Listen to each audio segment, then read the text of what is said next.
Episode की starting में हम हमारे मेन कैरेक्टर को देख पाते हैं जो कि अकेला सोया हुआ था। वहीं पर उसके कमरे में तो चारों तरफ बस गंदगी और गंदगी थी। तभी अचानक से उसके कमरे में कोई बेल बजाता है। हमारा मेन कैरेक्टर योका कहता है रुको जरा मैं अभी आता हूँ। फिर वो जैसे चेक करता है कि बाहर कौन है तो वो थोड़ा सा शॉक्ड हो जाता है। वहीं पर बाहर हम एक खूबसूरत लड़की को देख पाते हैं जो कह रही थी कि आप मुझे यहाँ पर मेट के लिए हायर कर सकते हो। अब अगले दिन में योका उस मेट को अपने साथ अपने कमरे में लेकर आता है और कहता है मुझे माफ कर देना, मेरी मम्मी पापा अभी घर पर नहीं है इसलिए घर पूरी तरीके से गंदा है। तुम यहीं पर ही रुको, मैं तुम्हारे लिए जूस लेकर आता हूँ। वो मेट कहने लगती है तुम्हें ज्यादा प्रॉब्लम उठाने की जरूरत नहीं है। वहीं पर योको को उस मेट के ऊपर संदेह होता है और अपने मन में कह रहा था मुझे उसको ऐसे घर के अंदर नहीं आने देना चाहिए था। क्या वो सच में मेट के जॉब के लिए अप्लाई करने के लिए आई है या फिर वो कोई इलीगल काम करती है? मुझे जल्दी से इसको बाहर भेजना पड़ेगा। फिर वो डायरेक्टली उससे पूछता है तुम कह रही थी कि तुम मेट का काम करती हो, तो फिर इससे पहले भी तुमने किसी के घर पर मेट का काम किया है ना? तो आखिरकार तुम किस किस चीज में बेहतर हो?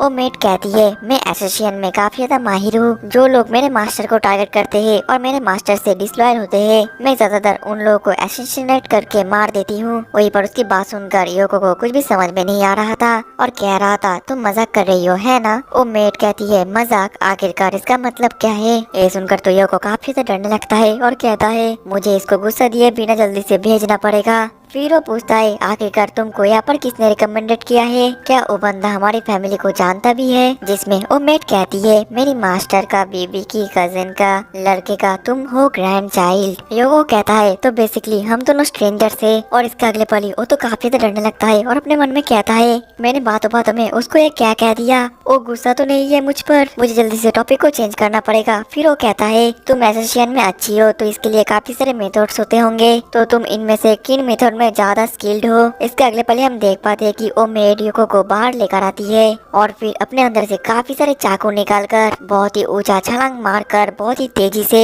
एक एक चाकू ब्लेड की तरह पेड़ की तरफ फेंक मारती है। ये देखकर तो योको का मानो पैर तले जमीन खिसक जाता है। वहीं पर वो मेड कहने लगती है आखिरकार आपको मेरा टैलेंट कैसा लगा? असल में मैं अपने पास कुछ चाकू रख देती हूँ ताकि मैं किसी को भी कभी भी अपने टैलेंट को डेमोन्स्ट्रेट करके दिखा सकूँ। वहीं पर योको तो अभी उससे काफी ज्यादा डरा हुआ था और फिर कहने लगता है कि मेरे पास यहाँ पर कोई भी नहीं है जिसको कि मैं मारना चाहता हूँ और तुमको यहाँ पर जिसने रिकमेंडेड किया है मैं उस बंदे को भी नहीं जानता, इसलिए मैं तुमको यहाँ पर सर्वेंट के तौर पर नहीं रख सकता। ये सुनकर वो मेट काफी उदास हो जाती है और कहती है आपके वैल्यूएबल टाइम के लिए शुक्रिया, मैं अब यहाँ से चलती हूँ। और फिर बैग पैक करके वहाँ से जाने लगती है और उसके जाने के बाद योको को काफी ज्यादा रिलीफ मिलता है। लेकिन तभी वो रियलाइज कर पाता है कि वो मेट तो यहाँ पर कुछ भूल गई है। दूसरी तरफ हम उस मेट को देख पाते हैं जो कि अभी भी काफी ज्यादा उदास थी और अपने मन में कह रही थी आखिरकार मैं क्या एक्सपेक्ट कर रही थी, अब मैं इसके बाद क्या करूंगी। ओ ये सब कुछ सोचकर उदास हो ही रही थी। लेकिन तभी वो परियों को दौड़ते हुए आने लगता है और कहता है मेट सैन आप ये भूल गई थी। वहीं पर हम उसके हाथ में एक छोटा सा बेल को देख पाते हैं। लेकिन इस दौरान दौड़ते हुए योको तो एक चलता हुआ ट्रक से टकराने वाला था और ये देखकर वो मेट काफी ज्यादा शॉक्ड हो जाती है और बहुत ही तेजी से जाकर योको को बचा लेती है। योको तो काफी ज्यादा शॉक्ड हो गया था। वहीं पर वो मेड भी काफी ज्यादा ब्लश कर रही थी और कह रही थी मुझे माफ कर देना, मैंने कभी भी डायरेक्टली किसी को सेव नहीं किया, मेरा दिल अभी काफी तेजी से धड़क रहा है। तभी योको कहता है आपका बेल भूल गई थी और फिर उसको वापस धर देता है। इसके बाद वो मेड वो बेल लेकर फिर से थैंक यू बोलकर वहाँ से जाने लग जाती है। ये देखकर योको को थोड़ा सा बुरा लग रहा था जिस वजह से वो मेड को रोकता है और कहता है असल में मैं किसी को ढूंढ रहा हूँ जो कि मुझे क्लीनिंग में मदद कर सके, तो फिर क्या आप मेरी मदद कर सकते हो? अब अगले ही पल योको फिर से उस मेट को अपने घर पर लेकर आता है। वो मेट तो अपने चाकू के बारे में योको को सब कुछ बताने लगती है। योको काफी ज्यादा डर जाता है और कहता है मुझे बस क्लीनिंग करवाना है, क्या आपको क्लीन करवाना आता है? जवाब में वो मेट बोलती है कि हाँ मैं मारकर सब कुछ क्लीन कर देती हूँ। योको कहता है मेरे बातों का ये मीनिंग नहीं है, मुझे अपने घर का कचरा को क्लीन करवाना है जो कि मैंने खुद ही करा है। वो मेट कहती है मैं समझ गई, इन बस्तों के अंदर किसी की बॉडी है जो कि मुझे क्लीन करना है ना? योको कहता है ऐसी बात नहीं है, ये सभी कचरा है, तुम्हें बस वैक्यूम करना है और सफाई करनी है एक हाउसकीपर की तरह। जो सुनकर वो मेट कहती है मतलब कि जब तक मैं हाउसकीपिंग करती रहूंगी तब तक तुम मुझे यहाँ पर हायर करोगे है ना? अब अगले सीन में हम देख पाते हैं योको काफी ज्यादा शॉक्ड हो गया था क्योंकि इस मेट को क्लीनिंग करना बिल्कुल भी नहीं आता था। और वो कहने लगती है मुझे माफ कर देना, मेरे से एक गलती से हो गया। तभी वो पानी से फिसल कर नीचे गिरने वाली थी, लेकिन वो अपने एसिशियन स्किल यूज करके नहीं गिरती और सही सलामत लैंडिंग कर देती है। लेकिन इसके बाद भी वो बाल्टी उसके सर पर गिर जाता है। योगो कहता है मेट समा आप काफी ज्यादा क्लमजी हो। यह सुनकर मेट को फिर से काफी ज्यादा बुरा लगता है और वो कहती है मुझे माफ कर देना क्योंकि मैं बार बार गलतियाँ करी जा रही हूँ। योगो तो उसके सर से बाल्टी को हटाता है और कहता है मुझे तुम्हें ऐसे काम में नहीं कहना चाहिए था जो कि तुम अच्छी नहीं हो। और फिर वो उस मेट के ऊपर टॉवल भी रख देता है मोचने के लिए और कहता है अब से तुम सब कुछ शुरू से सीखोगी, मैं भी तुम्हारी मदद करूंगा, तो फिर क्या तुम मेरी मदद करोगी। उसका ऐसा बर्ताव देखकर मेट काफी ज्यादा शॉक्ड हो गई थी और कह रही थी हाँ जरूर। अब अगले सीन में वो दोनों मिलकर लिविंग रूम को पूरी तरीके से साफ कर दिए थे। योको काफी ज्यादा खुश होता है और वो मेट को थैंक यू बोलता है, जो सुनकर मेट थोड़ा सा शॉक्ड होता है और उसको काफी ज्यादा अच्छा भी लगता है। तभी योको कहता है सफाई करते करते तो शाम भी हो चुका है, मुझे काफी जोरों से भूख लगी है। मेट सन क्या तुम्हें खाना बनाना आता है। मेट तो सुनकर फिर से उदास हो जाती है। योको कहता है कोई बात नहीं, तुम चिंता मत करो, मेरे पास आज एक बहुत ही अच्छा डिश है, तुम जल्दी से जाओ नहा कर आओ। जिसके बाद वो मेट बात ले रही थी और योको के बारे में सोच सोच कर ब्लश करी जा रही थी। वहीं पर हम योको के बारे में बताया जाता है कि उसका पूरा नाम है हितेयोशी योकुआ और वो फर्स्ट ईयर का हाई स्कूल स्टूडेंट है। फिलहाल उसके पेरेंट्स घर पर नहीं है और वो समर वेकेशन अकेला घर पर एंजॉय कर रहा है। लेकिन अभी वो काफी ज्यादा शर्माया हुआ है क्योंकि अचानक से उसके घर पर एक एशियन मेड आ चुकी है और अभी वो बाथरूम में नहा रही है। हितेयोशी बहुत ही ज्यादा शर्मा रहा था और अपने मन में कहता है अब वो यहाँ पर टॉवल पहन कर आएगी, लेकिन इसके अगले पल वो मेड तो पूरी तरीके से ड्रेस पहन कर ही पर आ जाती है, जिस वजह से हमारा हितेयोशी थोड़ा सा निराश हो जाता है। अब अगले दिन में हितेयोशी मेड को कैबेज काटने के लिए देता है और वो मेड अपने एसिस्टेंट स्किल को यूज करके काफी तेजी से बहुत ही अच्छे तरीके से कैबेज को काट देती है। और फिर हितेयोशी अपना बेस्ट डिश पोर्क मीट निकालता है। मेट कहती है पोर्क मीट, आखिरकार इसका मतलब क्या है। हितेयोशी तो शॉक्ड हो गया था और कह रहा था क्या तुम्हें पोर्क मीट के बारे में नहीं पता। जवाब में मेट कहती है हाँ मैंने एक दो बार सुना तो है,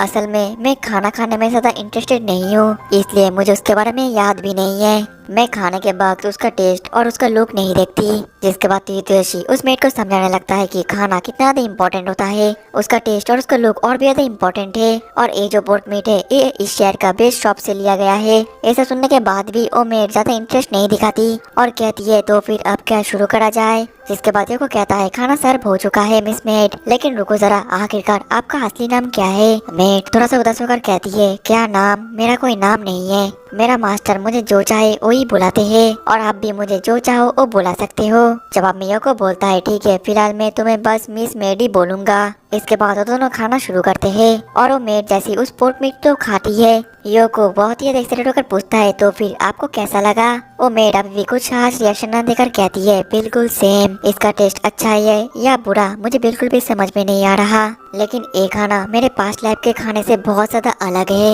एक काफी ज्यादा वार्म है, यहाँ तक कि नहाना यहाँ पर रहना ये भी काफी ज्यादा वार्म है। तभी हम मेट के कुछ पास्ट के सीन को देख पाते हैं। हमें पता चलता है कि बचपन से ही उसको कोई असिस्टेंट का काम करवा रहा है और ऐसा करते करते उसका हार्ट पूरी तरीके से कोल्ड हो चुका है। उसको ना ही खाने से फर्क पड़ता है और ना ही किसी के नाम से, लेकिन प्रेजेंट में वो कुछ और ही फील कर रही है। तभी वो कहता है मेट सैन आप खाली खाली मीट को क्यों खा रही है, इस सॉस को लेकर खाइए। जिसके बाद वो मेट जैसे उस सॉस के साथ मीट को खाने लगती है तो मानो वो उसको काफी ज्यादा पसंद आता है। अब अगले सीन में जो योको था और नींद में कुछ बुरा सपना देखकर रो रहा था, जिस वजह से वो उठ जाता है और तभी उसको थोड़ा सा भूख भी लगता है। वो नीचे किचन में जाता है खाना बनाने के लिए, लेकिन तभी किचन से कुछ आवाज आता है, जिस वजह से वो अपने मन में कहने लगता है शायद से वो मेड किसी को असैसिनेट तो नहीं कर रही। ये सोचकर वो काफी ज्यादा डर रहा था और फिर वो जैसे उस मेड को अच्छे तरीके से देखता है तो हमें पता चलता है वो मेड तो उस सॉस को ही खाई जा रही थी। वहीं पर वो मेड भी तो योको को देख कर डर जाती है और कहती है मुझे माफ कर देना।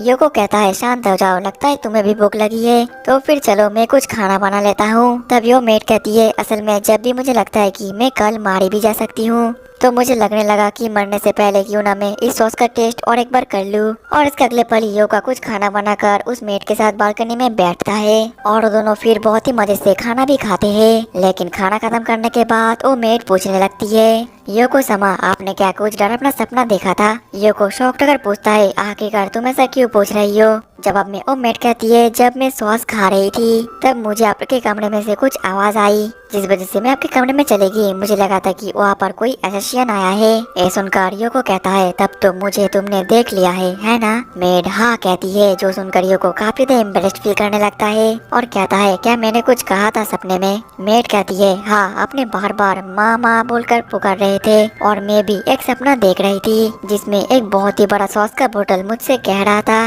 कि मैं काफी ज्यादा बड़ा हूँ, तुम मुझे खत्म नहीं कर पाओगी खाकर। और जैसे ही मैं उसको खाने वाली थी तब मेरा सपना टूट गया। ये सुनकर योको को काफी ज्यादा अजीब लगता है। तभी वो मेड बोलती है, मुझे तो हर वक्त किसी को मारना या किसी का मारना ऐसे ही सपने आते थे, इस वजह से मुझे कोई इमोशन फील भी नहीं होता था।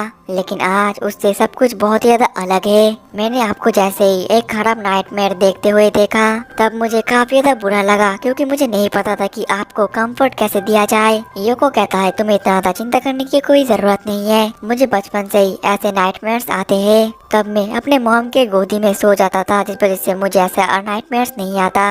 ये सुनकर वो मेड कहती है, तो फिर आप मेरे गोदी में सो जाइए। योको तो काफी ज्यादा शर्मा जाता है और कहता है, तब मैं छोटा था, अब मैं एक बहुत ही बड़ा लड़का बन चुका हूँ, मेरे प्यूबर्टी भी हिट हो चुकी है, मैं अब हर किसी की तरह एक नॉर्मल लड़का हूँ, मैं ऐसा नहीं कर सकता।